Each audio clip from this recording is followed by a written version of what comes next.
Jadi briozoa ini, kalian bisa lihat dari gambar jadi terkesan pertamanya pada saat melihat dia seperti tumbuhan ya. Namun, tidak demikian dan mereka ini adalah, hewan. Nah, kenapa ada warna, jadi sebenarnya tubuhnya ini transparan, namun karena dia, ada beberapa ya, itu, yang memberikan warna warna dalam tubuhnya ini adalah karena makanan yang dia makan.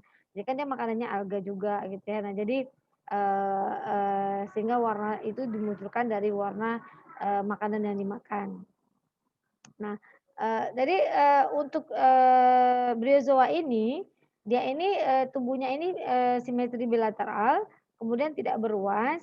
Nah, hidupnya itu berkoloni. Nah, dia tidak ada yang, sendiri, namun semua adalah hidupnya berkoloni. Kemudian sesil. Nah, maksud sesil itu adalah dia menempel pada substrat, ya. Nah, substrat itu baik itu bebatuan ya, kemudian, benda-benda yang di dalam air dan juga tumbuhan air.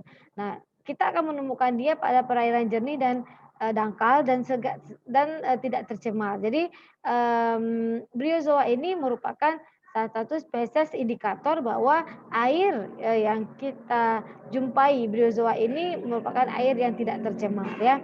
Nah kemudian, ada beberapa contoh bentuk koloni dari briozoa seperti yang gambar A ini adalah Eucuratea ya, nah kemudian ada bugular, nah ini yang paling banyak ditemukan juga. Jadi kalau kita lihat seperti ini adalah seperti mirip sekali seperti tumbuhan, padahal ini adalah hewan. Jadi dia kan berkoloni, sehingga karena dia berkoloni, koloni itu kan terdiri atas individu-individu ya. Nah sehingga, dari kumpulan individu itu jadi tampak seperti, tumbuhan gitu. Nah kemudian ada yang E ini adalah frustra, kemudian F ini adalah tubulipora, yang J ini adalah Bowerbranchia, dan K ini ada Plumatella. Nah, yang lainnya nanti bisa dicarikan bentuk-bentuk yang lainnya dan ini hanya, beberapa contoh saja. Nah, di sini, morfologi dan anatomi dari, briozoa. Jadi kita bisa lihat dari gambar ini, nah dia memiliki stolon ya, di mana stolon itu terdiri atas, 1 individu yang matang dan 2 autozoid ya. Nah jadi dia ini pada satu, apa namanya ya,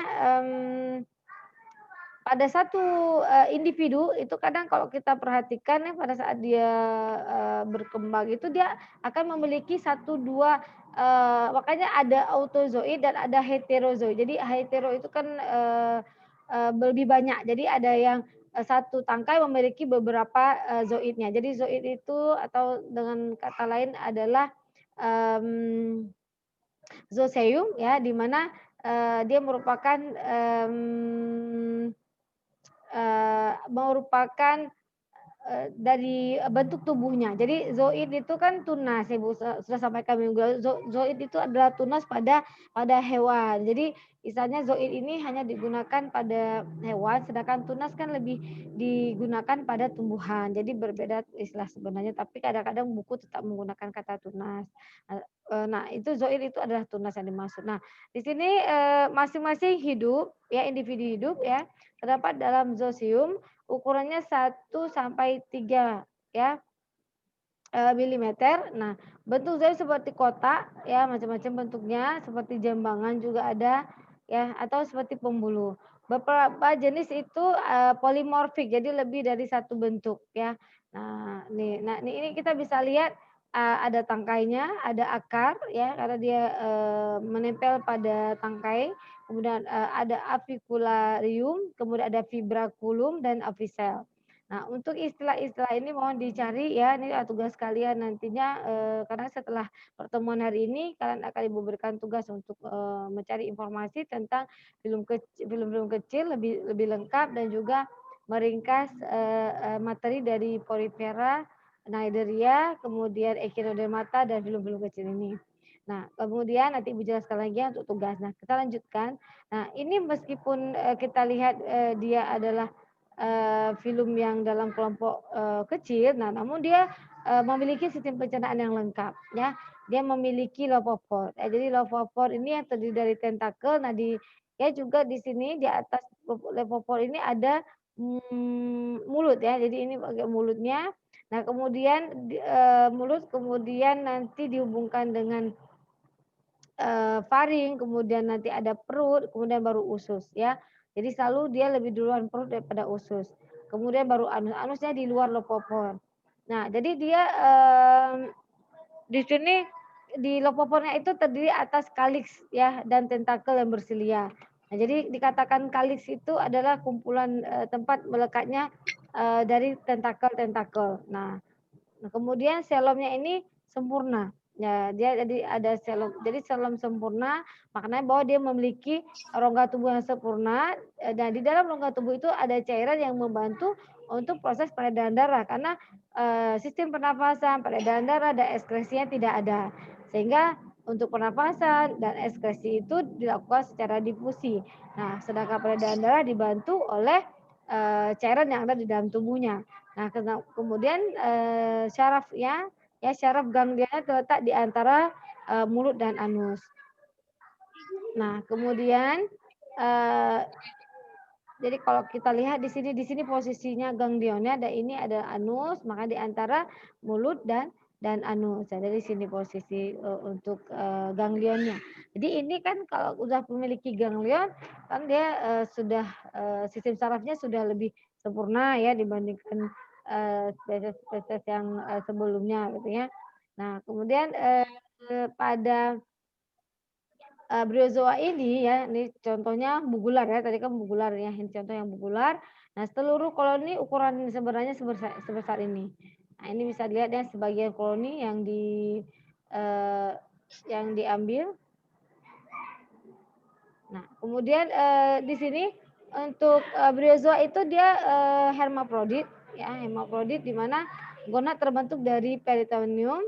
Nah, pembuahan dalam selom atau di luar. Jadi ada terjadi pembuahan di luar tubuh ataupun di dalam rongga tubuhnya. Ya, jenis laut itu memiliki larva trokofor ya. Jadi ingat larva trokofor adalah larva yang bersilia. Yang telur biasanya dirami di dalam official atau osium ya. Nah, ini ya, telur dirami dalam official atau osium. Kemudian di sini kita bisa lihat, nah ini bagian gastrodermanya, ya rongga tubuh tadi, ya. Jadi kan, lapisan gastro, lapisan perut, nah ini, ya itu juga dikatakan bahwa dia memiliki rongga tubuh yang sempurna. Kemudian di funiculus, nah ini funiculus itu adalah otot yang memberi bentuk, tubuh dari membantu kan dia kan tidak ada sistem skeleton ya. Nah, jadi kalau pada ini tidak kelihatan sih, tapi pada saat, tapi ada, lapis pada saat dia larva, nah itu, ada kitin ya yang di permukaannya ada kitin untuk memberi bentuk tubuhnya. Nah, funiculus ini juga berfungsi untuk memberi bentuk tubuh ya, tapi ini otot funiculus. Nah, kemudian, nah ini, nah, ini adalah ooseum ya, zooseumnya yang ini bentuk jambangan.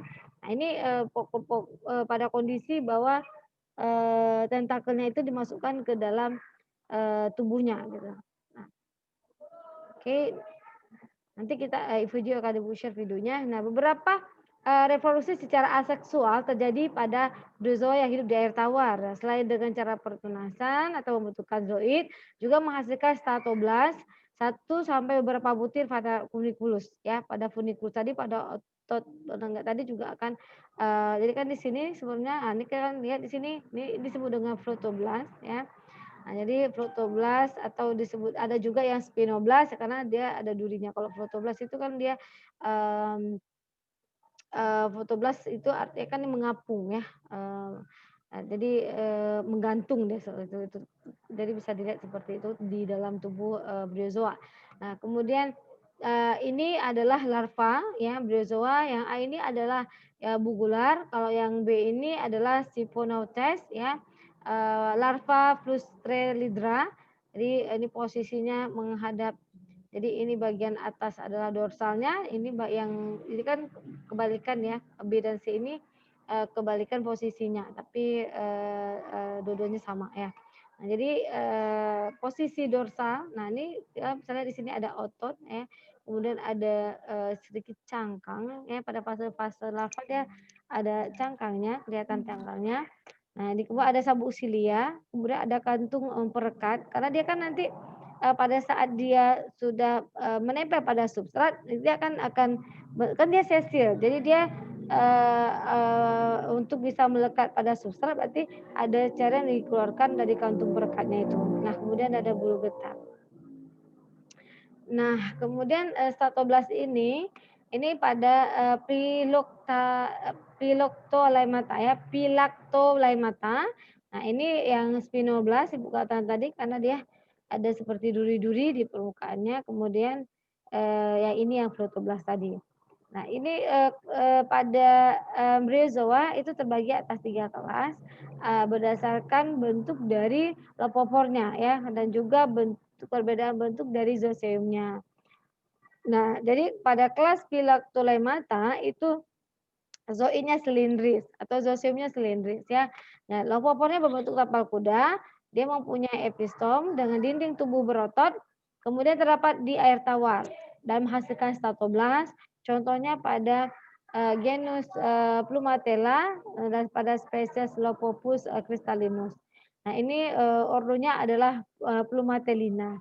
Nah, koloninya itu monorfik ya, monomorfik. Artinya mono kan satu, jadi satu bentuk. Jadi satu koloni itu semuanya memiliki satu bentuk zooxeumnya. Nah, sedangkan Gymnolaemata dia lopopornya berbentuk lingkaran, epistomnya tidak ada, dinding tubuh tidak berotot ya, koloninya polimorfik ya. Jadi kita temukan koloninya ada beberapa bentuk, kemudian zooxeumnya kompleks ya. Nah, kemudian lebih dari 3.000 spesies hidup, kebanyakannya di laut, banyak spesies fosil. Nah, kemudian pada kelas Stenolaemata itu bentuk zooxeumnya seperti tabung ya, kemudian terbuka di bagian ujung. Dinding zooxea itu berkapur dan menyatu satu sama lain. Kemudian orifisnya bundar, telur diorami dalam ofisel yang besar, kemudian ada 900 spesies hidup, semuanya di laut. Ya, ada sejak zaman Cambrian sampai dengan sekarang. Jadi kita bisa lihat pembaginya karena memang bentuk dari zooxeumnya juga berbeda ya.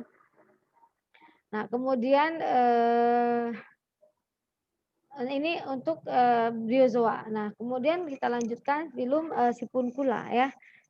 Sipuncula ini adalah cacing ya. Jadi cacing yang disebut dengan cacing kacang karena atau peanut worm karena kalau kita lihat dia seperti bentuknya kacang pada saat dia tidak mengeluarkan introvert. Jadi dia ada introvert atau disebut dengan belalai. Sebenarnya kalau bahasa kita Indonesiakan itu jadi look like, jadi seperti belalai tapi bukan seperti belalai gajah ya, tapi dia ada seperti apa ya, juluran dari di bagian anteriornya, nah disebut dengan introvert. Nah, dia merupakan kelompok hewan kecil hanya 330 spesies. Nah, hidupnya sebagai bentos laut di daerah pasang surut dengan kedalaman 4.600 meter. Nah, ini merupakan hewan sedentari. Nah, ini berbeda ya. Kalau hewan sedentari, jadi kalau sedentari dia itu tidak melekat pada substrat. Jadi tapi kalau sesil itu melekat ya. Ini dia sedentari, maknanya bahwa dia kan untuk si Sipuncula ini dia bentos ya, dia berada di atas permukaan dasar, laut ya. Nah jadi, dia ini, menetap pada beberapa, misalnya, pada selubung, non permanen gitu.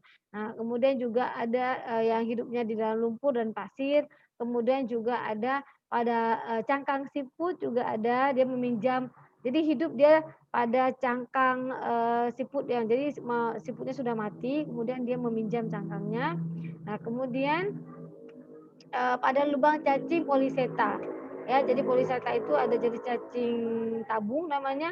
Nah, dia memiliki tabung yang selubung permanen di mana nanti bisa pada saat dia sudah tidak ada lagi, maka kan, tinggal ya, selubung-selubung, yang terbuat dari sedimen itu, nah itu akan ditinggali oleh cacing, Sipuncula ini. Nah, kemudian juga ada yang di celah batu. Nah, bentuknya itu seperti labu, panjang dan langsing, sangat retraktil. Nah, kemudian di bagian anterior terdapat, itu, katakan tadi yaitu adalah introvert. Jadi introvert lebih ramping yang disebut dengan introvert. Di bagian posterior itu badan, itu di mana seluruh bagian introvert dapat ditarik masuk ke dalam badan, yang menyerupai, kacang tanah atau peanut worm. Nah, kemudian, eee Nah, ini bisa kalian lihat, jadi ini posisi pada saat dia mengeluarkan, introvert-nya. Nah, pada saat dia tidak perlu, jadi introvert itu kapan dibutuhkan, kapan dikeluarkan, pada saat dia mau mengambil makanan. Nah, kemudian, kalian bisa lihat di ujungnya ini dia ada mulut dan ada tentakel dan juga ada beberapa itu yang memiliki, anus ya, berdekatan dengan, tentakelnya. Nah jadi, ini bagian tubuhnya ya, ini bagian bodinya atau tubuhnya, atau istilahnya adalah tapi di sini bukan disebut body karena beda ya, kalau body itu memang sempurna ya, tapi disebut dengan terang ya, eee, terang ya. Nah kemudian di ujung introvert tadi kan sudah Ibu sampaikan ada sedikit dikelilingi oleh rumbai-rumbai. Kemudian ada tentakel dilengkapi dengan silia. Nah, kemudian panjangnya 22 milimeter maaf, sampai dengan 72 sentimeter. Tetapi umumnya rata-rata 18 sampai 36 senti.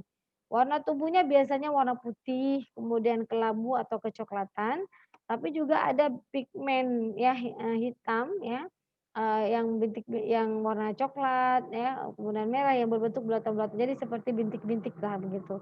Nah, di sini ada keunikan juga pada, si Puncula ini, bahwa dia,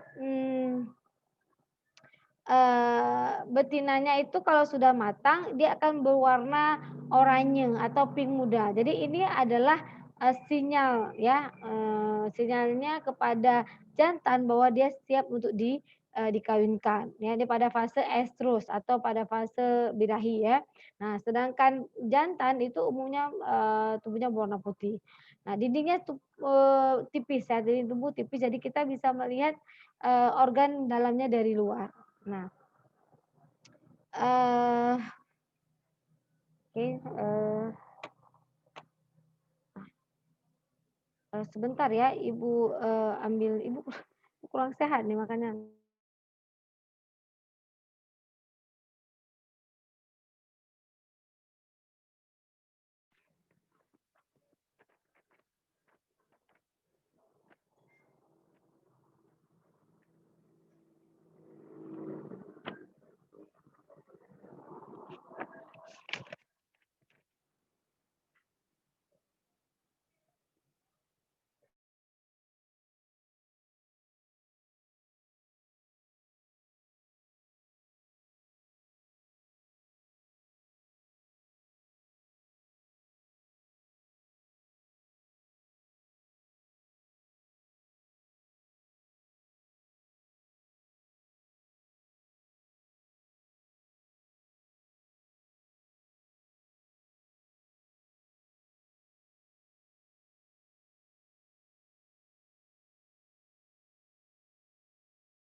Oke,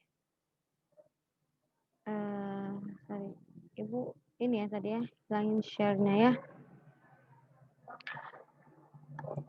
Oke, ya, nah, jadi kita lanjutkan ya. Ini kita bisa lihat si fungula anatominya. Jadi di sini si fungula ini dia sudah lebih sempurna ya.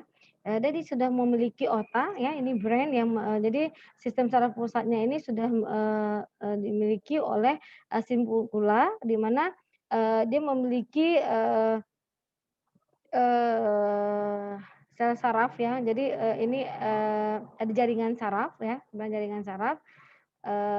Jadi, bagian dari otak yang mengelilingi ya,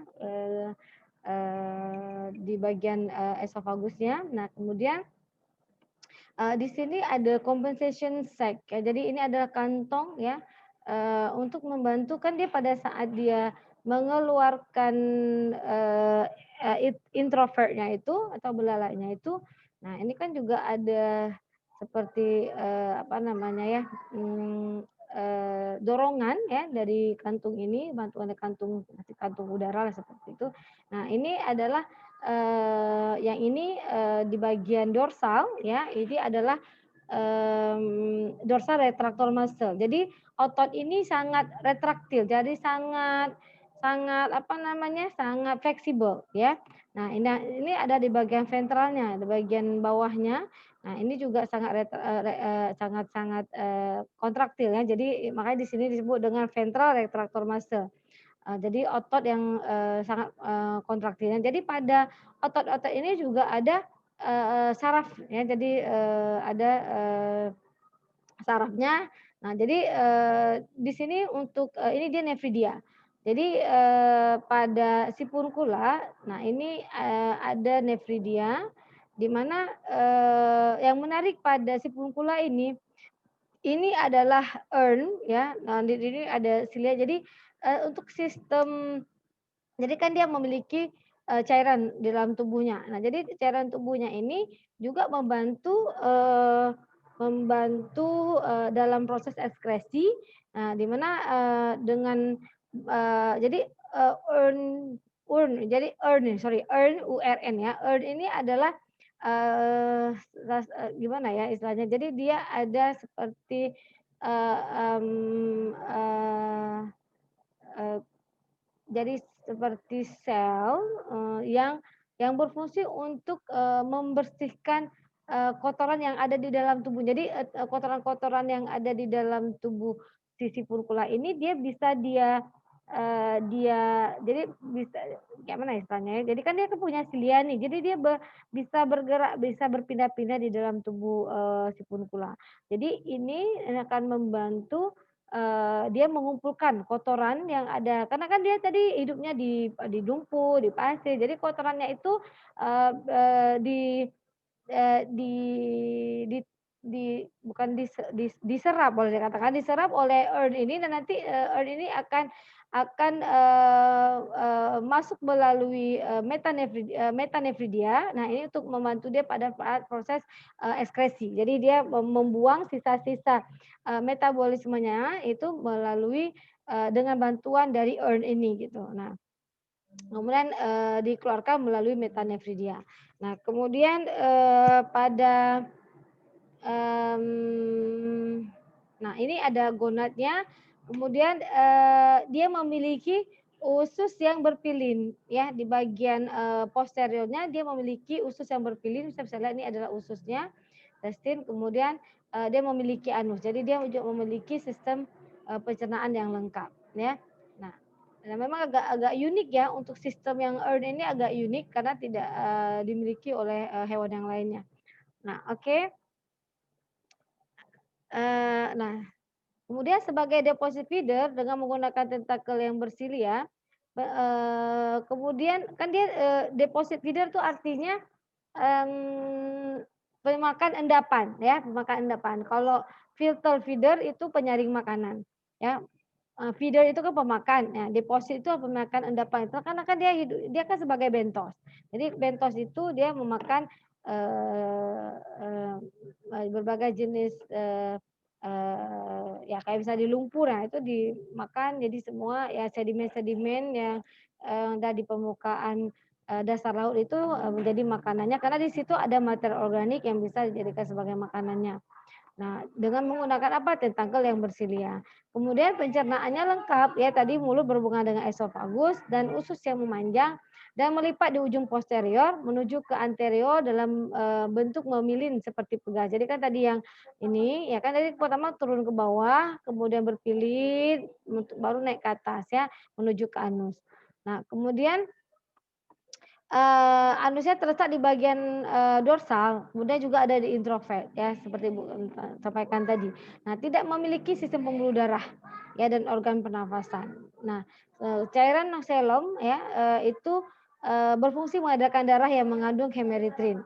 Nah, seperti Ibu katakan tadi ya, di sini, hemeritrin ini adalah, pigmen darah ya, jadi pigmen darah. Nah, ini hemeritrin tidak hanya ada pada si furnicula, namun juga ada pada poliseta ya, pada cacing, pada Annelida ya. Nah, kemudian sistem ekskresinya itu berupa sepasang metanefridia. Nah, Ibu katakan tadi yang tadi itu membantu pada,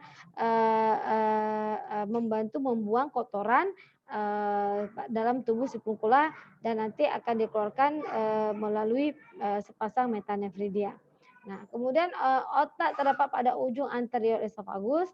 Nah, kemudian alat indera itu banyak dijumpai di bagian, anterior introvert ya, pada fascolion, genus fascolion dan beberapa jenis lain memiliki knuckle organ.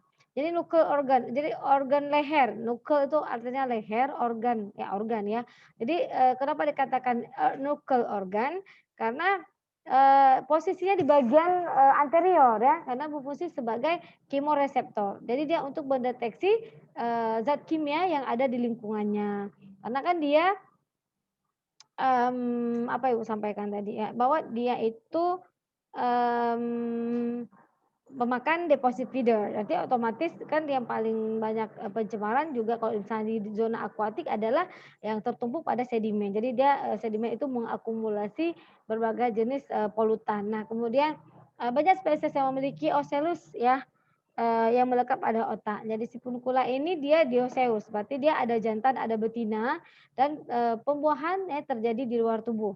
Nah, telur dan sperma itu dikeluarkan melalui metanefrigia. Nah, kemudian perkembangan langsung dan melalui stadium, larva trokofor yang berenang bebas 1 hari sampai 1 bulan, ya. Kemudian, ingat tadi kalau pada briozoa, nah dia kan masih, protonefridia. Jadi kalau protonefridia, dia kan saluran, ujung dari nefridianya itu buntu masih. Jadi dia makanya terjadinya secara difusi. Nah, jadi sampai di situ saja kemudian untuk keluar hasil sisa ekskresinya itu dia, secara difusi. Namun pada si furnicula ini dia sudah memiliki metanefridia kan. Kalau proto itu pertama sekali, makanya masih, belum begitu sempurna. Nah, kalau, metanefridia sudah lebih sempurna. Nah, akhirnya telur dan sperma itu bisa dikeluarkan melalui metanefridia. Jadi selain, metanefridia juga seperti, zat-zat lain untuk ekskresi, jadi tidak hanya, jadi kalau dari anus kan dikeluarkan hasil hasil hasil, pencernaannya. Nah, di metanefridia juga membantu, mengeluarkan, zat-zat yang ada di dalam tubuh, si furnicula ya. Nah, kemudian perkembangannya, langsung atau melalui stadium, larva trokofor yang berenang bebas, ada 1 hari, ada sampai 1 bulan, tergantung dari spesiesnya. Nah, nanti dia akan menjadi cacing muda dan turun ke dasar laut. Dan pada saat sudah menjadi cacing muda, dia akan menuju ke dasar karena dia kan bentos. Tapi pada saat larva, dia menjadi apa, zooplankton. Jadi yang, filum-filum kecil ini ya, sebenarnya kalau seluruh dari, kelompok ya invertebrata, nah itu, apalagi yang di air ya, di perairan, nah itu kan pada fase larva semua, bisa menjadi, ada sebagai zooplankton. Nah, itu akan menjadi makanan bagi organisme pada tingkatan berikutnya gitu, seperti ikan gitu ya, sama jenis yang lainnya. Nah, kemudian beberapa jenis dengan aseksual dengan membuat sekatan dan membelah pada bagian posterior badan. Jadi untuk aseksual, nah itu di bagian posteriornya dan sebelum dia apa namanya sebelum jadi dia nanti akan menghasilkan zoid. Jadi bagian posteriornya itu akan membentuk sekatan. Jadi ada sekat gitu, maksudnya di bagian posteriornya ini terjadi pada saat dia akan melakukan reproduksi secara aseksual.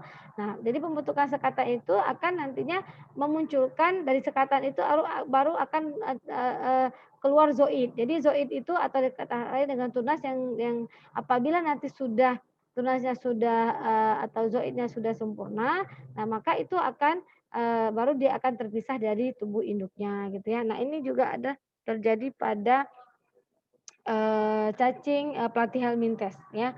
Nah, itu ada yang membentuk sekatan. Nah, ini yang larva trochophore ya. Nah, kemudian ini adalah lokal species ya. Nah, lokal species ini adalah contoh untuk Phascolion thrombus ya. Ini adalah sipuncula yang hidupnya di dalam cangkang gastropoda ya. Kemudian Themis alutaceae itu sipuncula yang suka membor ya, melubangi batu ya, kemudian juga sering yang permukaan dari kalkarea ya, itu berupa koral ya, dan juga limestone. Kemudian juga ada burrowing sipuncula disebut dengan Sipunculus nudus.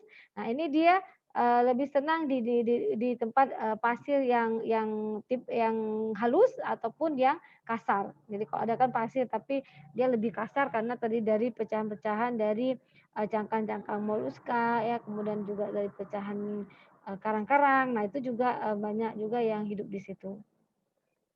Nah, oke. Nah, sebelum kita lanjutkan ya, kita akan lihat video yang ada mengenai briozoa dan sipuncula ya.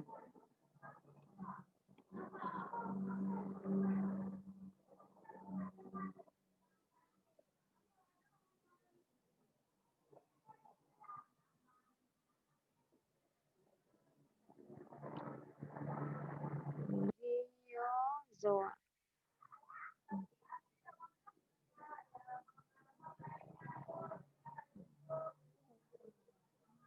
Kita lihat video untuk pada saat dia melakukan reproduksi ya. Ini contoh.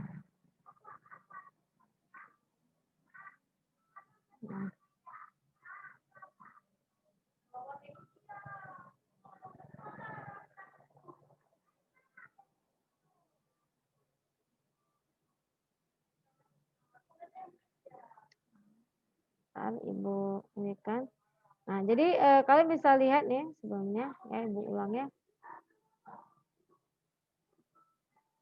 Nah, kalian bisa lihat lopopor ya. Jadi ada buku, kalau di buku Biology of Invertebrate, nah dia itu yang memiliki lopopor itu sudah disatukan ya.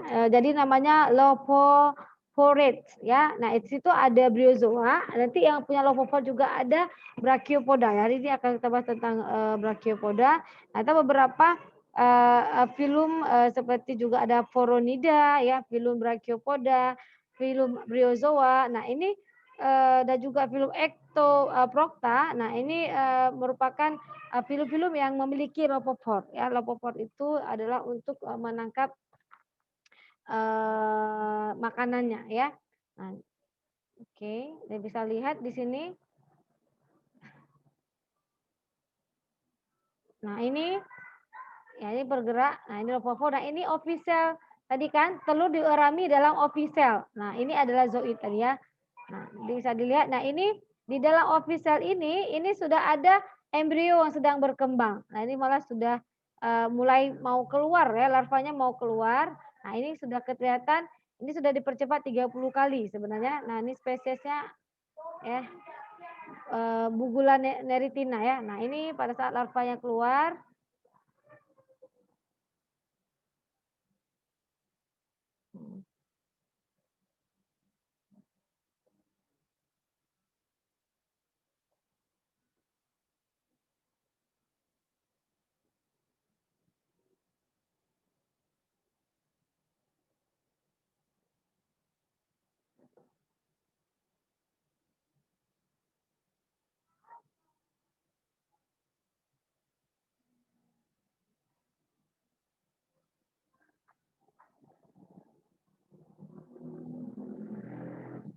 percepat ya.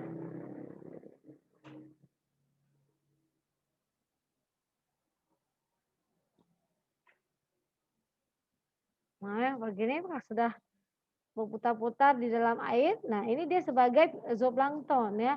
Nah, jadi kita bisa lihat bagaimana silia yang ada di permukaan tubuhnya ini ya.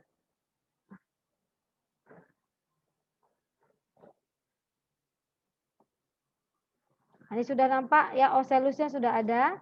Nah, kemudian ini adalah apical disc ya. Apical disc itu cangkram apikal. Nah, ini baru ada apa namanya? Cangkram apikal.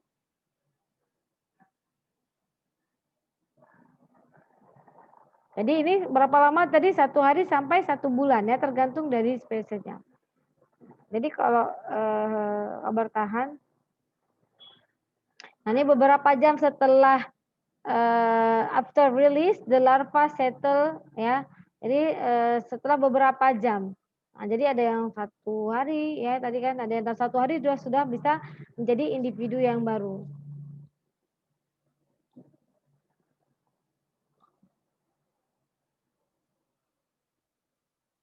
Nah ini adalah zooid pertamanya.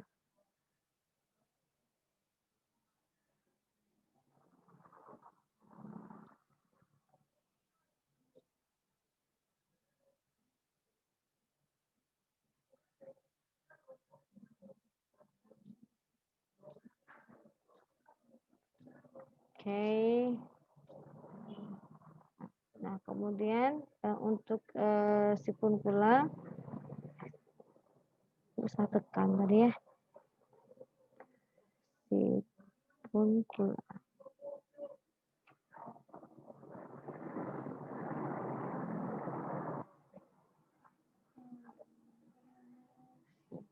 Oke.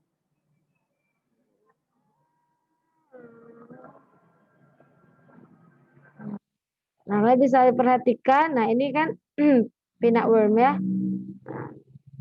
Nah, jadi bisa perhatikan. Nah, pada saat dia mengeluarkan introvertnya, nah ini bagian introvertnya. Nah, jadi bisa perhatikan. Nah, dia lagi mencari makanannya. Nah, lihat permukaan tubuhnya ini tipis sekali, jadi kita bisa transparan ya, bisa melihat eh, organ bagian dalamnya. Nah, jadi ya, ini kan kelihatan sekali ya bagaimana organ-organ di dalam tubuhnya. Jadi nah, ini dah cacing cacing cacing kacang.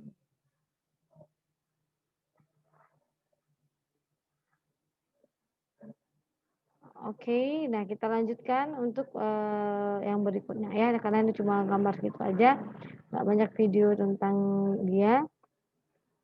Nah, kemudian kita akan bahas ya 2 film lagi yaitu Roti Vera ya. Jadi nah ini Roti Vera ini bukan karena namanya sama bentuknya seperti roti tidak, tapi dari bahasa Latin ya artinya rota dan vere.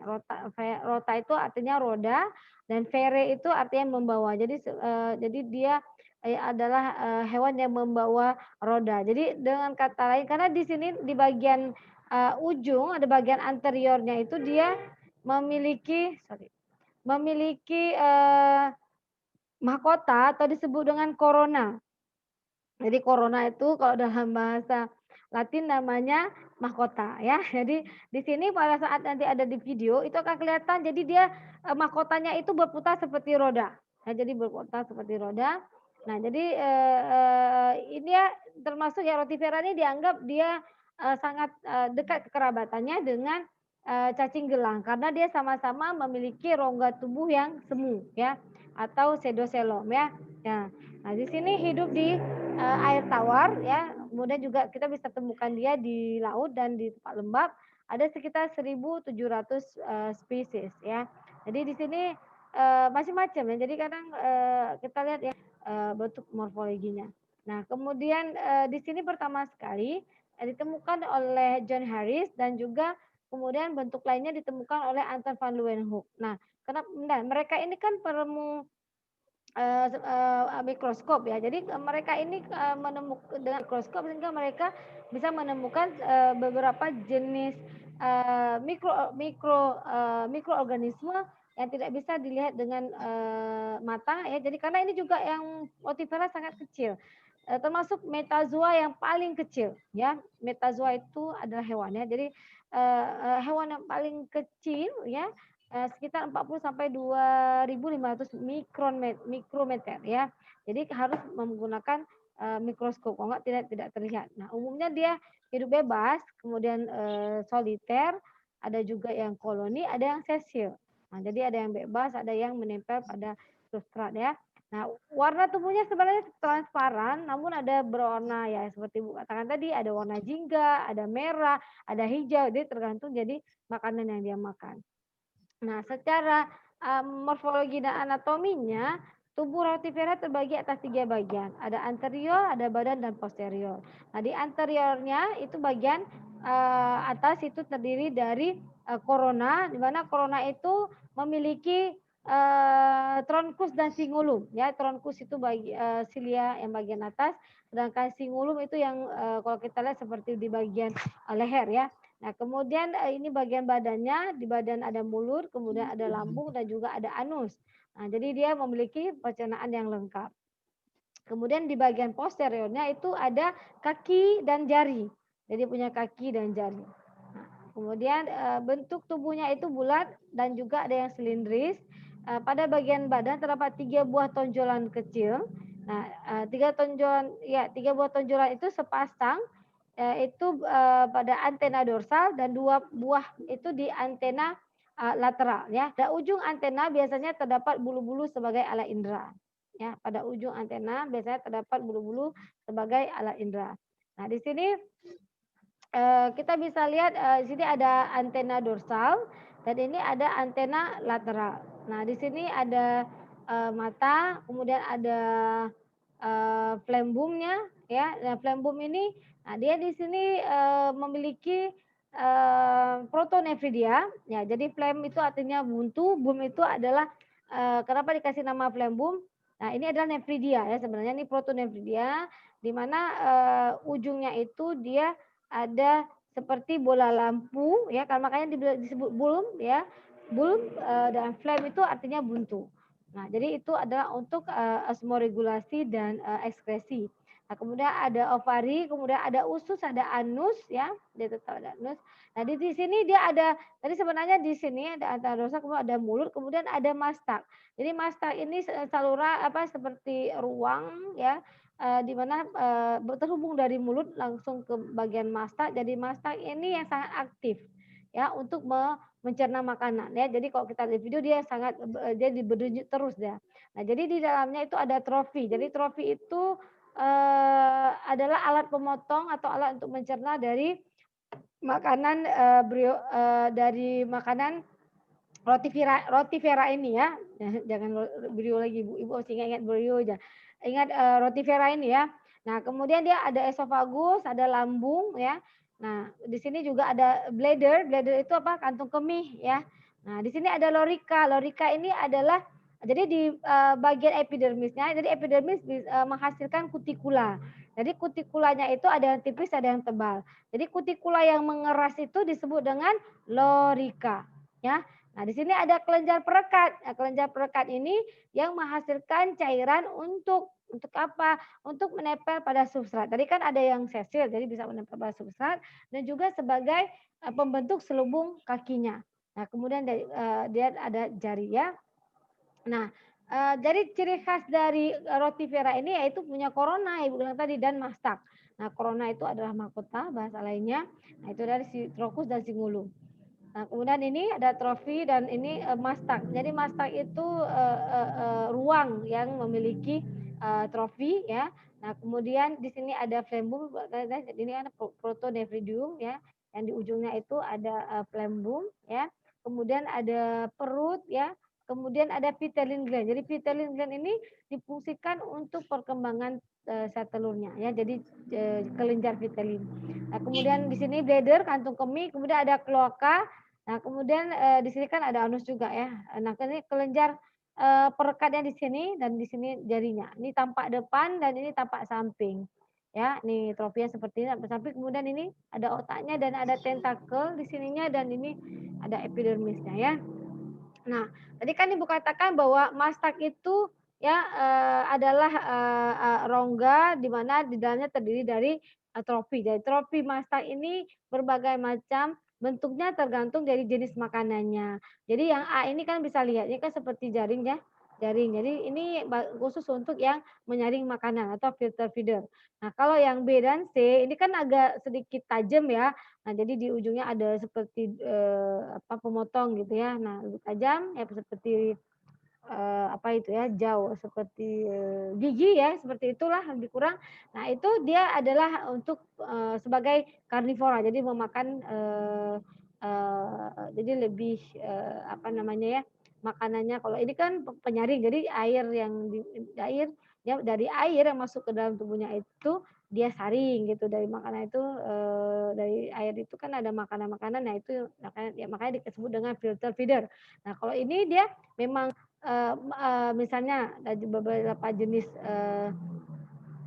spesies larva-larva yang lainnya itu bisa, kan ada yang sudah bukan larva malah jadi yang juvenile ya, jadi yang, beberapa jenis, yang sudah, pada tahap, muda gitu masa perkembangannya itu bisa dimakan oleh rotivera. Nah, ini menggunakan, trofi ini untuk menghancurkannya. Nah, kemudian pada bagian posterior itu kan terdapat sebuah kaki, di mana kaki terdapat kelenjar kaki yang menghasilkan bahan perekat untuk menempel pada substrat dan bahan pembentuk selubung. Nah, pada kaki terdapat 1 sampai 4 buah jari, ya.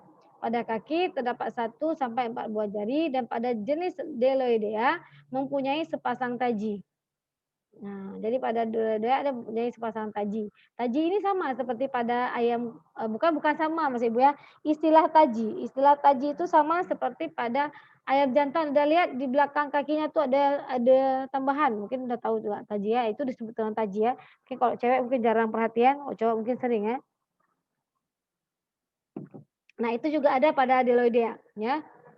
Nah, pada jenis plankton ya, itu adalah zooplankton itu ada kalanya mengecil ya, kemudian lenyap di bagian ventral. Jadi yang plankton itu kan dia lebih aktif berenang bebas ya, jadi, aktif berenang sehingga kakinya itu, jarang digunakan, jadi istilahnya, di sini kan kaki ini lebih, difungsikan untuk melekat pada substrat. Tapi kalau misal sedang berenang itu tidak difungsikan dengan baik. Sehingga itu ada kalanya dia tereduksi atau malah, mengecil atau malah sama sekali tidak ada gitu ya. Nah, itu pada yang protozoa, yang protozoa yang apa, tadi ada plankton ya, kok protozoa. Jadi yang plankton ya, jadi kan dia, pembagian hewan berdasarkan cara hidupnya di dalam air itu ada plankton. Nah, plankton itu bagi dari zooplankton ada, fitoplankton ya. Jadi kan di sini sebagai zooplankton. Nah, jadi, kakinya itu kadang tereduksi gitu. Nah, ini contoh, taji pada, Philodrina ya. Nah, kemudian tadi seperti Bu sudah sampaikan bahwa di bagian, epidermisnya itu dia ada lapisan tipis dan sinistal dengan jumlah nuklei yang selalu tetap ya. Nah, kemudian epidermis ini menghasilkan kutikula, ada tipis sampai tebal, kutikula yang mengeras disebut dengan lorika. Nah, kemudian di bawah epidermis itu ada otot, otot yang melingkar dan otot yang membujur atau otot melingkar itu disebut juga dengan, circular muscle ya. Dan, longitudinal muscle ya atau, ada juga yang membahasa Indonesiakannya otot, sirkular dan otot, longitudinal ya, yang membujur itu longitudinal.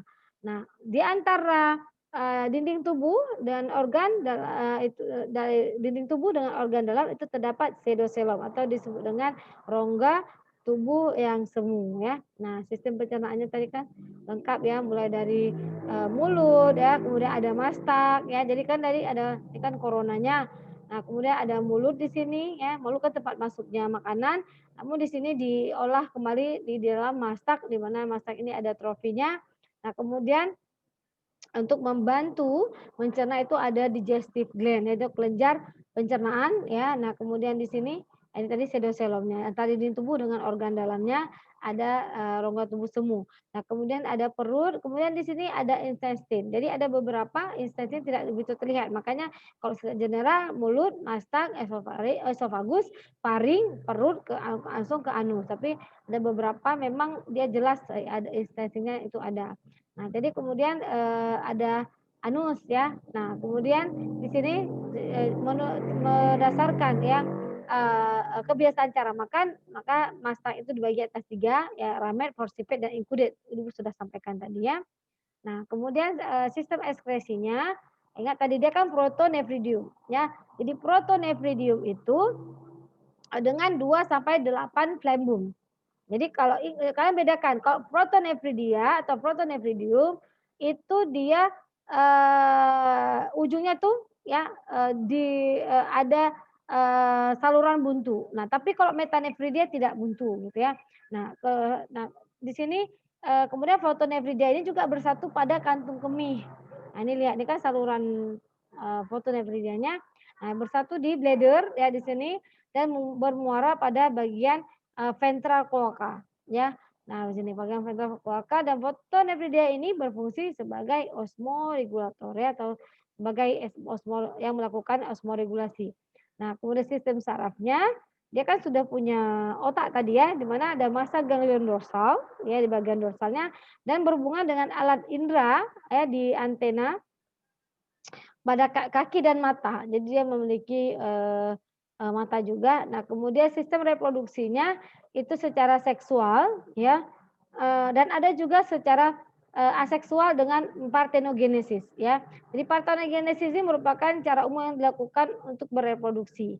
Nah, ini juga, apa ya, di sini agak sedikit, complicated ya. Jadi agak, apa ya, agak rumit ya. Jadi dia ada, fase parthenogenesis dan fase, apa namanya, biseksual, fase miktik. Jadi fase ada reproduksi amiktik, ada reproduksi miktik. Jadi kalau bisa lihat jadi amiktik itu adalah fase di mana, terjadinya parthenogenesis diploid. Nah, apa itu parthenogenesis?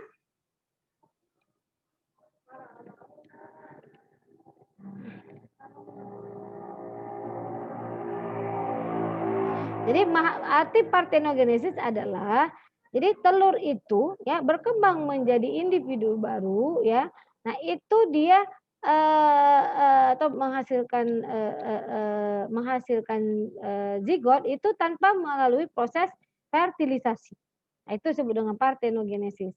Nah, di sini kan kita bisa lihat, coba kalian gambar ini mitosis ya. Jadi, ini kan dia siklus ya, jadi akan terus begini ya. Nah, jadi, pada amiktik ini dia akan mengalami, parthenogenesis ya.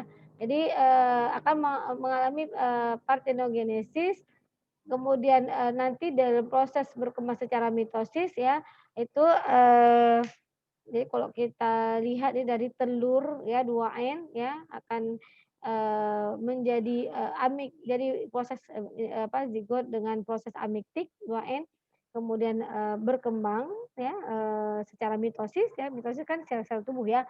Kalau meiosis itu perkembangannya pada sel reproduktif ya, nah reproduksi ya. Nah, kemudian, telur ini nanti ada ada ada stimulus ya. Jadi, memang nantinya akan kita lihat pada saat dia akan mengalami resting egg. Jadi resting egg ini adalah telur yang beristirahat. Nah, telur istirahat ini karena apa?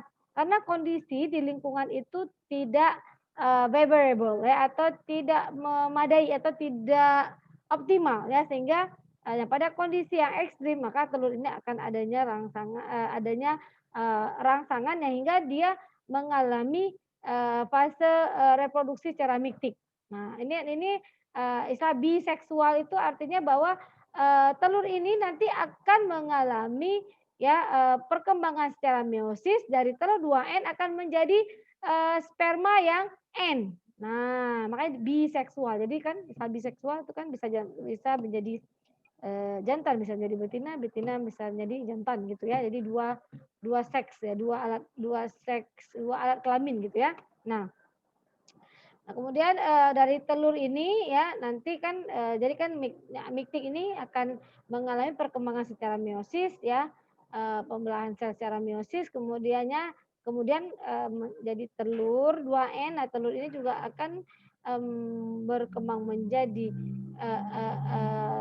calon ya sperma ya, nanti jadi yang masih, apa namanya, yang haploid ya, kemudian mengalami perkembangan ya, secara mitosis ya, pembelahan secara mitosis yaitu nantinya akan menjadi sperma yang N, kemudian, bertemulah telur tadi ya, telur, tadi yang tidak berkembang menjadi sperma, ya itu, kan ada banyak nih di proses terjadi mixing ini akan menghasilkan, telur ya. Jadi kalau misalnya dia apa namanya, ada yang menjadi, sperma, ada yang tidak gitu ya. Nah, jadi pertemuan antara sperma ini dengan telur yang 2N, nah ini akan mengalami fertilisasi, nah kemudian nanti akan menghasilkan telur yang, beristirahat ya resting egg, di mana di sini adalah, diploid ya 2N. Nah, kemudian nanti pada kondisi yang sudah, optimal maka dia akan menghasilkan, individu ya jadi ini akan nanti mulai proses apoptosis lagi gitu. Nah ini sangat complicated ya jadi, apa namanya, sangat ribet lah untuk perkembangannya dan ini yang agak sedikit membingungkan mungkin buat, kita ya secara nalarnya gimana ceritanya nih sampai terjadi begini ya. Oke, nah jadi ada 3 kelas di sini adalah Seisionidea dan, Delidoidea dan Monogononta ya. Ini bisa cari informasinya di buku, Avertebrata Air itu ada penjelasan sedikit tentang ketiga kelas ini ya. Nanti kalian yang akan membahasnya ya.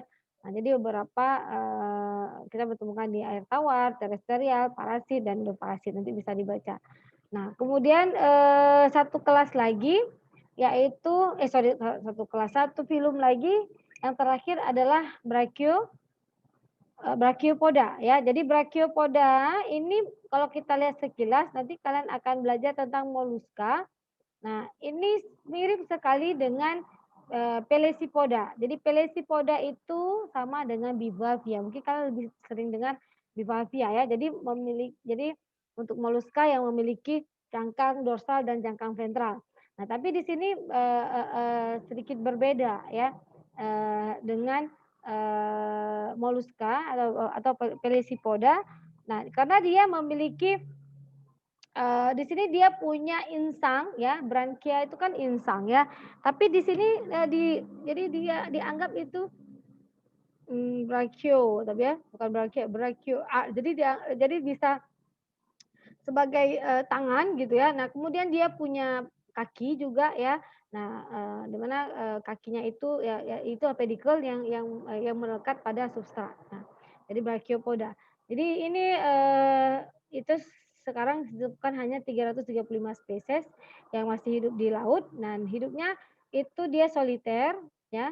Jadi tidak ada yang, berkoloni dan masing-masing hidupnya biasanya menempel pada batu, lubang pasir ya, kemudian juga ada, hidup di dalam lumpur pantai, ini di daerah tropis dan juga beberapa kawasan di daerah yang sangat ekstrim, dingin ya. Nah, kemudian di sini kita akan lihat dia mempunyai 2 keping cangkang ya, cangkang dorsal dan ventral. Jadi mirip seperti, Pelecypoda ya, jadi kalian bisa lihat di sini. Nah, di sini ukuran cangkangnya 5 milimeter sampai 7,5 sentimeter. Namun yang berbeda di sini adalah dia memiliki pedicle ya. Ini pedicle-nya. Ya, pedicle itu, dia melekat pada substrat. Jadi di sini kita bisa lihat dia mirip seperti bola, lampu, ya jadi mirip lampu karena kan kalau lampu tuh dia ada kabelnya gitu. Jadi maka disebut dengan lamp shell. Jadi kalau bahasa Inggrisnya disebut dengan lamp shell atau, kerang lampu gitu ya. Nah, bisa dilihat di sini dari gambar, sebelah kanan bawah. Nah, di sini, bagian posteriornya dan ini bagian anteriornya. Nah, jadi kalian bisa lihat ini bagian, dorsal. Jadi di dalamnya, Nah, ini banyak otot-otot ya. Nah, jadi, di sini juga ya seperti Ibu katakan tadi dia memiliki lopopor. Jadi yang berperan sebagai, tangan itu adalah lopopor tadi, ya lopopor itu ya jadi seperti kalau lihat di tangan itu kan fungsinya menangkap ya. Jadi lopopor ini adalah, menangkap atau mengambil makanan, pada saat, cangkangnya sudah terbuka. Nah, kemudian di sini banyak otot-otot namanya adductor ya, otot adductor, kemudian adjuster, kemudian juga ada, adductor master. Jadi, kemudian, di sini posisinya ada gonad di sini. Nah, kemudian juga ada cardinal ya, process ya. Nah, jadi kita akan lihat ya, dia juga punya nephridium ya, nephridia. Nah, di sini, ini ada jadi dia ada mantel juga karena dia tuh kalau kita lihat dia hampir sama seperti moluska, dia punya mantel ya, di bawah cangkang. Nah, kemudian, ini, lopopornya ya, ini yang lopopor dia, kalau ini mungkin lebih jelas di sini. Lopopor, nah ini lopornya panjang dan menggulung ya. Nah, ini, disebut lopopor, nah ini di bagian stomat, nah ini yang pedikel tadi. Nah, ini dorsalnya. Dan ini adalah bagian ventral, berarti dia bagian ventralnya itu di atas kalau pada saat dia menempel pada substrat terbalik ya posisinya ya. Harusnya kan biasanya dorsal di atas, kalau ini malah dorsalnya di bawah.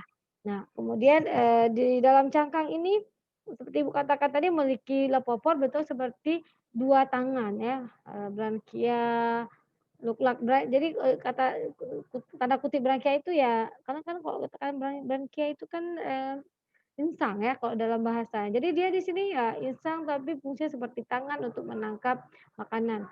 Nah, panjang mungkin dan memiliki tentakel untuk mendapatkan makanan. Nah, aliran, makanan masuk pertama ke pincangkang terbuka, kemudian gerakan silia tentakel itu akan menghasilkan aliran air yang membawa makanan. Kemudian makanan terperangkap pada lendir yang ada pada tentakel, oleh gerakan silia akan dialirkan ke dalam mulut. Nah, oleh gerakan silia ini akan dialirkan ke dalam mulut. Nah, jenis makanannya berupa fitoplankton ya, kemudian juga ada partikel, terlarut, nah dan juga ada, berupa koloid. Nah, sistem peredaran darahnya itu terbuka. Nah, alat ekskresinya itu ada sepasang atau 2 pasang nefridia. Nah, kemudian sistem sarafnya terdiri dari cincin saraf ganglia di sekitar esofagus, ya, di mana dia merupakan pusat sarafnya. Nah, kemudian benang saraf anterior ini dan posterior berhubungan dengan lopopor. Karena kan lopopor itu bekerja juga atas perintah dari sistem saraf pusatnya. Gitu. Kemudian juga pada tepi mantel atau tepi otot pada otot cangkangnya. Nah, itu juga kan pada saat membuka, menutup, nah itu kan juga bukan tanpa tersengaja gitu ya. Karena memang, misalnya, oh ini memang lagi main makan gitu ya, jadi terbuka, nanti akan, makanan akan masuk ke dalam, rongga ya, rongga dari, Brachiopoda, kemudian ada Silopopor yang membantu menangkap makanannya untuk mengarahkan ke dalam mulut. Nah, kemudian reproduksinya secara seksual. Nah, umumnya dia dioecious. Berarti kalau umumnya dioecious berarti dia ada jantan, ada betina ya. Nah, kebalikan dari monoecious. Monoecious itu dia hermafrodit. Ingat selalu, kalau hermafrodit satu individu punya 2 alat kelamin. Nah, biasanya terdiri atas 4 gamet dihasilkan dalam peritoneum. Nah, kemudian di sini, untuk klasifikasinya terbagi atas 2 berdasarkan ada tidaknya pertautan 2 keping ya. Jadi ada inarticulata dan articulata. Nah, kalau inarticulata dia ini bentuk ukuran kedua cangkangnya hampir sama. Jadi kalau kita lihat lebih kurang kayak hampir sama ya. Jadi tidak mempunyai hang, jadi atau engsel ya. Jadi engsel ini yang dia tidak punya pada inarticulata. Kalau articulata dia punya engsel, punya otot. Kalau ini bagaimana caranya terpaut antara satu cangkang dorsal dengan ventral itu dengan bantuan otot ya, dari bantuan otot. Nah, di otot itulah juga memiliki sel saraf ya. Nah, kemudian cangkang itu terdiri dari apa? Dari kalsium fosfat dan kitin. Ya, namanya ekitinoposfat. Jadi dari kalsium fosfat dan kitin. Nah, di sini untuk inarticulata punya kelebihan dia punya pencernaan yang lengkap, punya mulut dan anus. Nah, kemudian pedikelnya untuk pada genus Glottida dan Limula itu panjang retraktil. Nah, ini contoh untuk spesiesnya adalah Limula. Nah ini klasifikasi ya secara saintifiknya. Kalian bisa lihat. Nah ini yang panjang ini yang disebut dengan pedicle tadi, sehingga dia pada saat makan ya itu akan sangat lebih mudah. Nah kelas ini terbagi atas 2 ordo dengan 47 spesies. Nah sedangkan articulata, nah ini kita lihat bentuk dan ukurannya keduanya cangkang tidak sama. Kemudian dia mempunyai seengsel. Ya, kedua cangkang dihubungkan dengan dihubungkan oleh otot dan hang pada bagian posteriornya. Nah, di sini kita bisa lihat antara cangkang dorsal dan cangkang ventral itu tidak sama ukurannya. Nah, ini beda. Kalau bivalvia itu sama. Kita kan bisa lihat nampaknya sama ukuran cangkangnya ya. Nah, atau pelisipoda. Cangkang terdiri dari kalsium karbonat. Kristal kalsit permukaan cangkangnya juga ada sampai yang ini bergaris-garis konsentrik ya untuk menyebar bergerigi, malah kadang ada yang berduri. Warna cangkang biasanya kuning kusam ya, ada kelabu dan beberapa spesies berwarna jingga atau merah. Nah saluran pencernaan itu tidak ada, itu tidak lengkap karena dia tidak lengkap, mohon maaf. Jadi pencernaannya tidak lengkap karena dia tidak memiliki anus.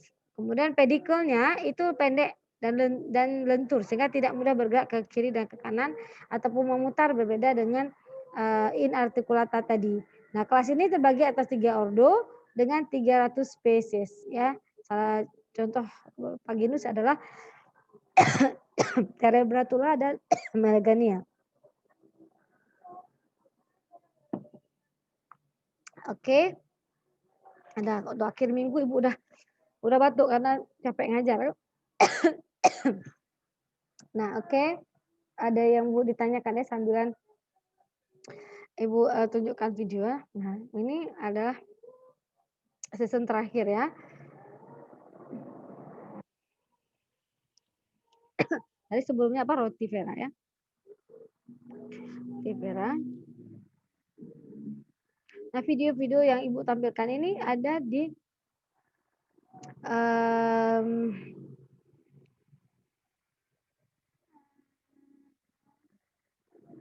ada di ini juga di e-learning kalau mau dilihat. Kalau misalnya kalian mau buka juga bisa ketik aja pada YouTube sekarang udah banyak ya. Jadi mungkin alhamdulillah YouTube kan sudah banyak sekali yang memvideokan beberapa spesies yang kita nggak bisa lihat langsung. Jadi kalian perhatikan. Nah ini dia ya. Ya oke ya. Off-kan musiknya ya. Jadi ini yang tadi dikatakan roda ini dia berputar-putar terus. Nah gitu. Nah kalian bisa lihat. Nah di sini rongga mulutnya. Nah ini tidak begitu kelihatan. Nah pada saat makanan sudah mulai masuk nanti kan akan kelihatan mastaknya itu akan aktif bekerja ya, berdenyut karena dia sedang makan makanan yang sudah masuk melalui mulutnya.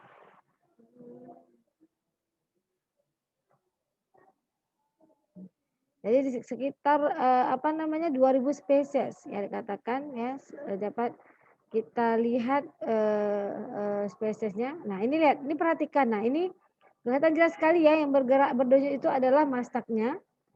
Nah,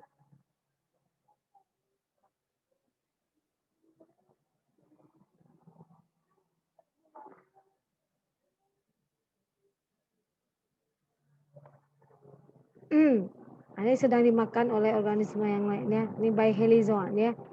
Nah, jadi ini di bawah mikroskop. Jadi kalian bisa lihat bagaimana pergerakan dari rotivera ya, porifera.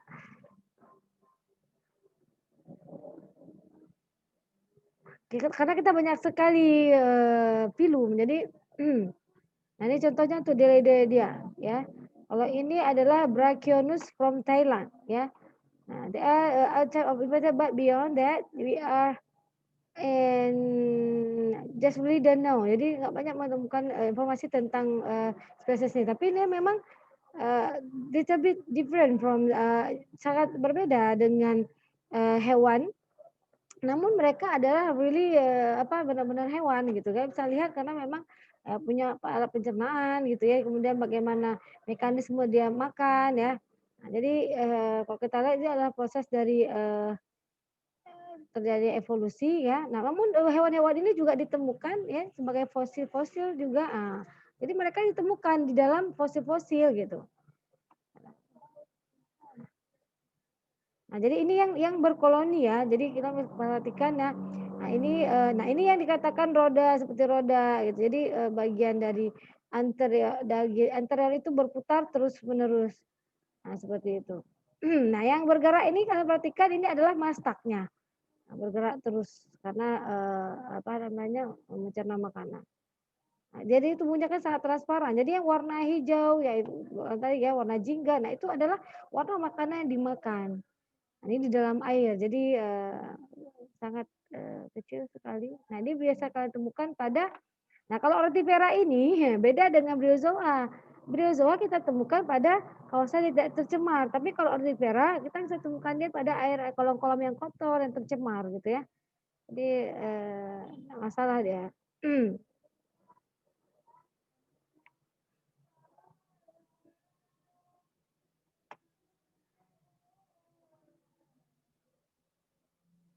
Ya kan warna hijaunya ini karena makanan yang dimakan.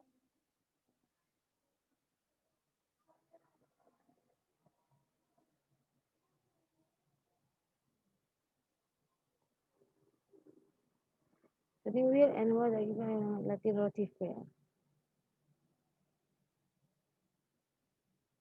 Nah, ini kan bahasa Inggrisnya ya, will bear. Jadi membawa roda gitu ya. Jadi Rotifera. Ini ukuran 200 kali ini untuk pembesarannya ya. Ini untuk trofi ya, ini jelas kelihatan trofinya.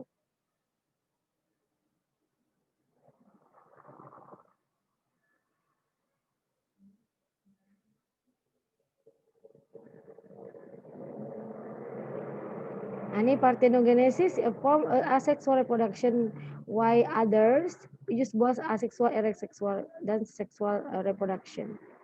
At the way rotifer are eutelic, it means that from the movement they are born. Jadi pada saat eutelic ini maksudnya pada saat dia lahir dia sudah bisa bergerak gitu ya. Fixed number of cells, their body, the rest, the number of 1000 cells ya. Okay, and for the result is to grow cannot divide it, have to get bigger.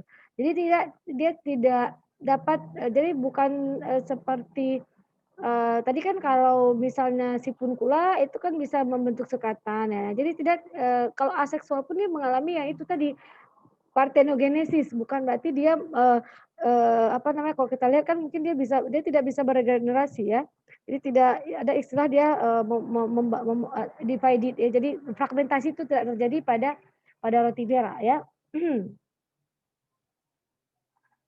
Nah, jadi secret a source, a glue, glue itu kan kayak ya itu apa kayak lem ya, ya glue itu lem ya itu seperti lem. Nah, itu kan di kakinya ya, karena dia ada kelenjar pada kakinya yang bisa sehingga ini pada posisi bahwa rotivera ini hidupnya berkoloni, ada beberapa hidup yang berkoloni.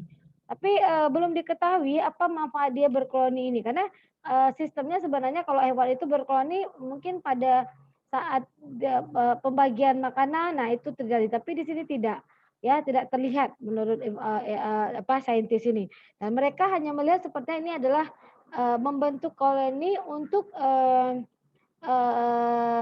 takut terhadap predator aja. Jadi mereka seperti jadi bukan untuk di sini kan dikatakan for all these different ways they start, rotifer inside a colony don't seem to share resources. Jadi mereka itu tidak ada kalau kita lihat tidak apa ya, nah, tidak kelihatan bahwa mereka ini akan berbagi sumber daya gitu atau makanan dan maksud sumber daya sih adalah makanan atau tempat ya.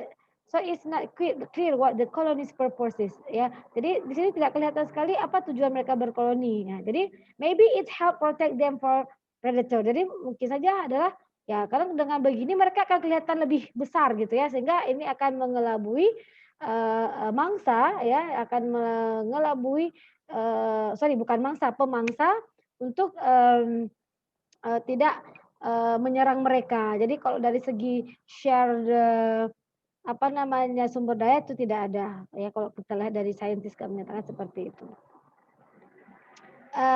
Nah, kemudian Brachiopoda ya. Brachiopoda.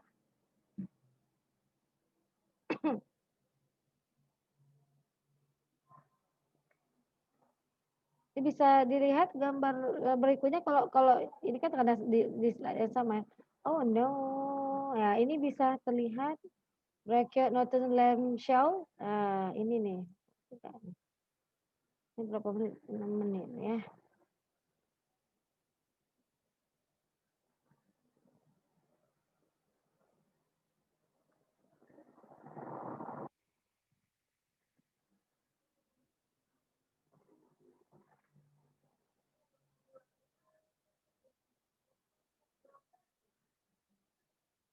Ini yang sudah diambil ya. Jadi sudah dikumpulkan di dalam.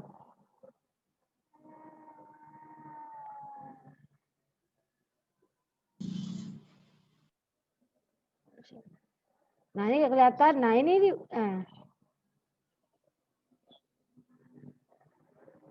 jadi itu maksudnya jadi seperti itu. Tadi kan dia nampak pedikelnya ya.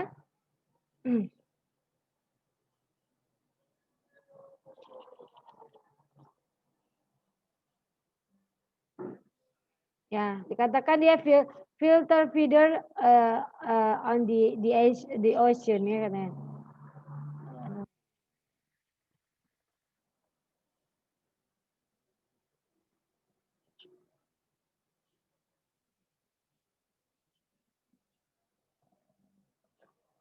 Jadi kalau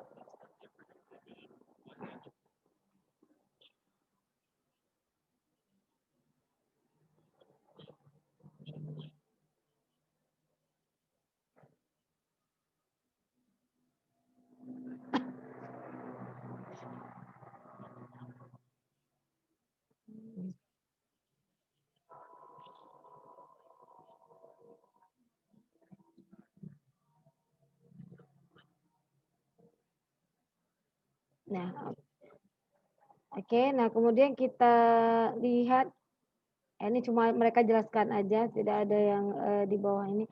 Kemudian ini kan tidak kelihatan bergerak ya. Nah, kemudian ada yang bergerak, bisa kita lihat brachiopoda.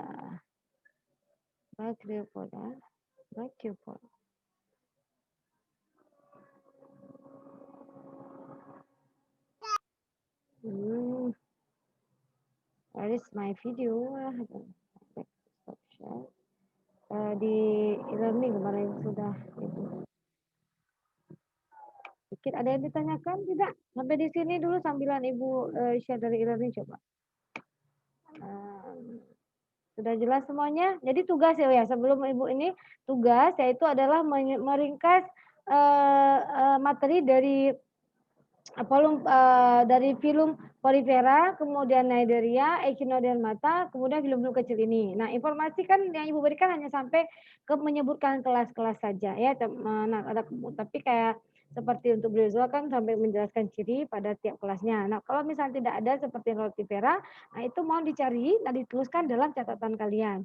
Nah, jadi nanti kalian maksimum hanya 4 halaman double folio. Jadi halaman double folio itu maknanya satu double folio nak ya, bukan empat double folio enggak, tapi 4 halamannya. Jadi Ibu tidak menginikan kalian harus satu halaman satu film, tidak. Jadi kalian sedapat mungkin untuk bisa meringkas dengan baik ya. Nah, jadi kan kemarin ada juga pertanyaan dari apakah itu bisa dari sumber internet? Kalau tidak ada di PPT Ibu boleh, tapi itu untuk film kecil aja. Tapi kalau yang film-film besar cukup menggunakan PPT Ibu aja karena terlalu jauh bu kalian cari informasi yang lain. Nah, itu terkadang karena untuk ujian pun Ibu soal-soalnya dari PPT ya. Nah, jadi nanti jangan Ibu inginkan kalian tidak perlu terlalu banyak mengetahui sesuatu hal, tapi yang diketahui itu pun harus benar-benar diingat sampai kapan-kapan gitu. Maksudnya jangan nanti hari ini dapat semua tapi istilahnya belajarnya tidak bermakna gitu. Jadi tidak bisa mengingat semuanya gitu ya. Jadi, harus berkesan. Nah, jadi diambil menggunakan bahasa sendiri bukan di copy paste, makanya Ibu suruh tulis pakai tangan. Tulisnya pakai tangan, kemudian setelah ditulis difoto dengan baik, yang dengan bagus, pencahayaannya bagus, dan tulisannya harus lebih rapi ya. Maksudnya bukan apa, tulisan nggak apa-apa jelek, tapi jelas ABCD-nya, ya A, ya huruf vokalnya jelas. Jadi jangan nanti pas Ibu baca lelah hati Ibu ya, sakit mata Ibu. Nah, jadi nanti difoto dengan baik kemudian dikirim ke Komting. Jadi Komting yang akan kirim ke Ibu. Jadi Ibu nggak mau terima satu-satu, nanti akan kececer ya. Jadi Ibu harap kalian nah, ya, bentar ya Ibu nih. Jadi untuk tugas, bentar ya Ibu share dulu nanti sambilan. Oke, nah sebelum buka. Nah, jadi tugas jadi nanti dikumpul siapa Komting kelas ini? Muhammad Farizi itu siapa di kelas ini? Faris ya? 04 Ya, Faris Bu. ya? Iya Faris ya. Nanti Faris dalam RAL aja boleh. Jadi masing-masing mahasiswa akan kirim ke Faris, nanti Faris akan ngumpulinnya kan dalam bentuk PDF itu. Jadi kirim ke kawan itu udah dalam bentuk PDF, kemudian dikirim ke Ibu sudah dirarkan. Jadi sudah disatukan dalam RAL sehingga kan menyatu semuanya. Jadi itu jangan lupa tulis nama di file itu ada namanya ya. Walaupun nanti Ibu buka juga di dalamnya tapi kan lebih pas begitu ada nama di filenya. Ya, jadi tugasnya 1 minggu dari sekarang. Ya, jadi insya Allah hari Jumat. Jadi sebenarnya bukan 1 minggu, lebih lagi. Jadi 8 hari karena hari Jumat kumpul paling telat jam 8 pukul 24.00. Tapi Ibu menginginkan kalian kirim ke Faris itu ya janganlah hari terakhir kalau bisa ya jangan nanti dia pas lagi nggak bagus atau kuotanya atau ngapain gitu ya. Jadi boleh dikirim 1 hari sebelum ataupun paling telat pagi lah gitu. Ya. Oke. Nah, oke baik nih Bu share untuk video contoh yang ini untuk Lingula ya. Nah, ini lunga tadi jadi perhatikan di pinggir dari cangkangnya itu juga ada bulu-bulu atau silia ya.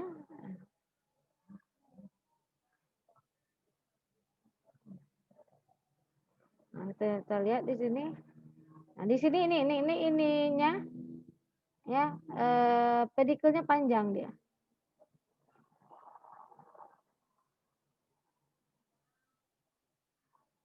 Nah, kalau dilihat dari sini posisi brachiopoda itu kita lihat kan sudah lumayan ini ya.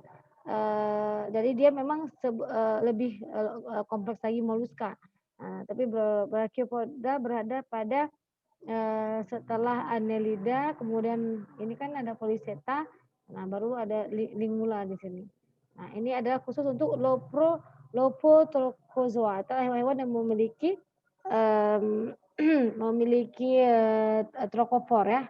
Trokofor itu larva, namanya trokofor larva. Nah, ini maksud Ibu tadi adalah memiliki lopofor. Oke, jadi kalau ini lebih kelihatan lebih aktif dia.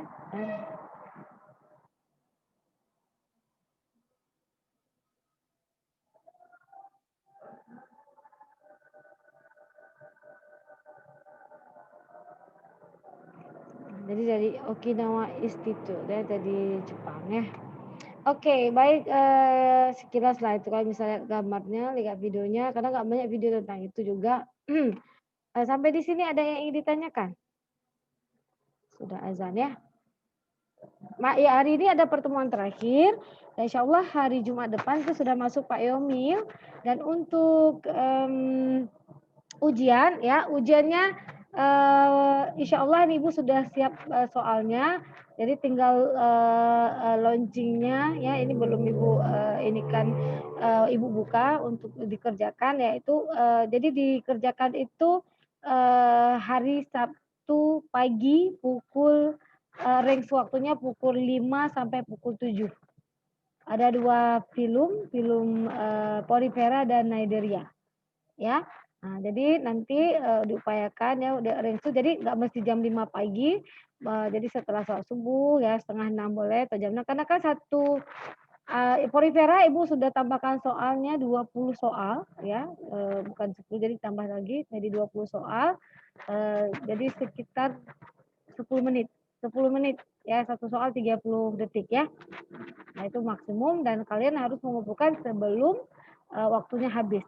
Nah, kemudian untuk Naideria, nah itu soalnya, nah itu Ibu akan buat juga 20 soal. Nah, itu juga sudah yang Ibu sudah masukkan itu 15, tinggal 5 lagi. Nah, nanti itu Ibu nanti malam lah ya. Resminya Ibu umumkan ke 4 kelas untuk ikut ujian besok pagi. Ya. Nah, itu untuk minggu ini 2 film dulu ya. Kemudian nanti nanti untuk yang Echinodermata dan film-film kecil ini. Ya. Nah, itu aja mungkin untuk hari ini ya. Mohon maaf ya, hari ini Ibu tidak begitu sehat. Jadi waktu kalian pun harus dimundurkan jadi pukul 2 dan itu pun terlambat lagi masuk tadi karena memang ada telepon juga pas jam 2. Oke, itu saja untuk hari ini. Terima kasih ya sudah bersama Ibu dan insya Allah akan ketemu bertatap muka lagi di pertemuan bahasa Inggris biologi nanti mungkin di awal atau di pertengahan bulan Desember. Jadi ini bahasa Inggris kan akan dilanjutkan oleh Bu Wardia dulu, baru dengan Ibu nanti terakhir ya, biar kalian nggak bosan lah tiap minggu ketemu ini ya. Jadi insya Allah ketemu nanti insya Allah di bahasa Inggris satu lagi ya. Baik, itu saja untuk hari ini. Ada yang ditanyakan tidak? Atau mengenai tugasnya atau dengan apapun? Ya kalau nggak ngerti nanti kita kan masih bisa komunikasi lewat WA. Oke? WA. Telegram, I mean ya. Telegram ya. Oke. Baik, kalau tidak ada, terima kasih untuk hari ini ya.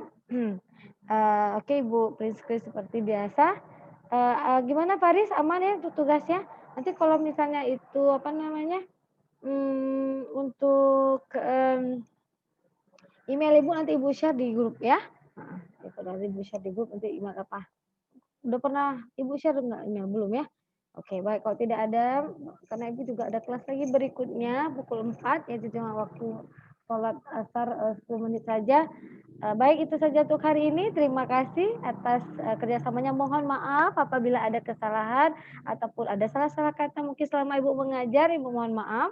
Semangat terus ya dengan mata kuliah zoologi invertebrata, kemudian dengan praktikumnya. Kalau ada permasalahan bisa dijawab dengan Ibu. Oke, baik itu saja. Billahi taufiq wal hidayah. Assalamualaikum warahmatullahi wabarakatuh. Waalaikumsalam warahmatullahi wabarakatuh. Waalaikumsalam warahmatullahi wabarakatuh.